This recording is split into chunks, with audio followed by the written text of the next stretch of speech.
श्री विष्णूची कहाणी. ऐका परमेश्वरा महाविष्णू तुमची कहाणी. काशीपूर नगर, सुवर्णाचा वड, भद्रकाळी गंगा, 9 नाडी, 52 आड. तिथे एक सप्तक्या ब्राह्मण तप करीत आहे. काय करतो? सकाळी उठतो, स्नानसंध्या करतो, विभूतीचं लेपन करतो, तिबोटी लंगोटी घालतो, खांदी कुऱ्हाड घेतो, वनात जातो, वनाची फळं आणतो, त्यांचा उत्तम पाक करतो, त्याचे 5 भाग करतो, देवाचा देवाला देतो, अतिथीचा अतिथीला देतो, ब्राह्मणाचा ब्राह्मणाला देतो, गाईचा गाईला देतो, उरलं सुरलं आपण खातो. असं करता करता नखं रुपली, बोटं खुपली, अंगी रोम वाढले, मस्तकी जटा वाढल्या. 88 सहस्त्र वर्ष तपास भरली. एवढं तप कुणा कारणे करतो? महाविष्णू भेटावा या कारणे करतो. कपोत कपोती एका वृक्षावर बसली होती.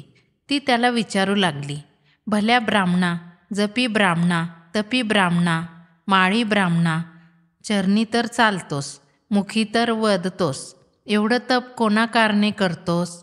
महाविष्णू भेटावा या कारणे करतो. शेषशयनी सुवर्णमंचकी महाविष्णू निजले होते. तिथं येऊन कपोत कपोती सांगू लागली, काशीपूर नगर, सुवर्णाचा वड, भद्रकाळी गंगा, 9 नाडी, 52 आड.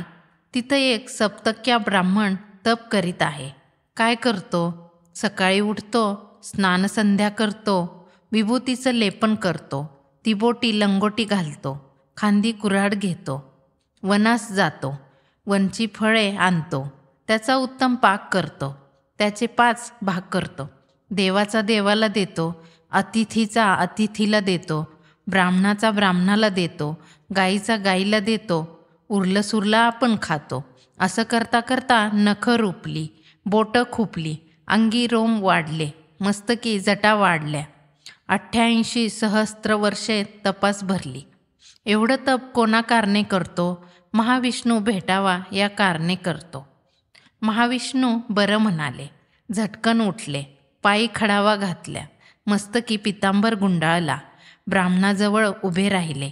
भल्या ब्राह्मणा, जपी ब्राह्मणा, जपी ब्राह्मणा, तपी ब्राह्मणा, माळी ब्राह्मणा, चरणी तर चालतोस, मुखी तर वदतोस, एवढं तप कोणा कारणे करतोस?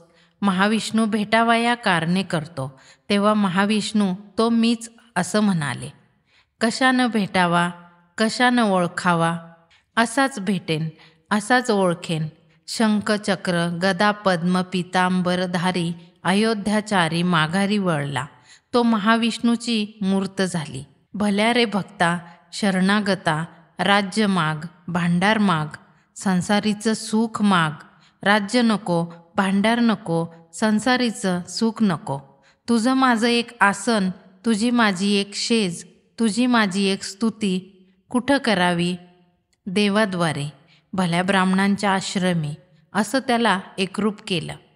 महाविष्णूची कहाणी ऐकती, त्यांची किलमिष पातक हरती, नित्य कहाणी करती. त्यांना होय विष्णुलोक प्राप्ती. ही 60 उत्तरांची कहाणी 5 उत्तरी सुफळ संपूर्ण. तात्पर्य, जो सद्धर्माने वागतो व सत्कर्म करण्यात आपले आयुष्य घालवितो त्याला अखेर देव भेटल्याशिवाय राहत नाही.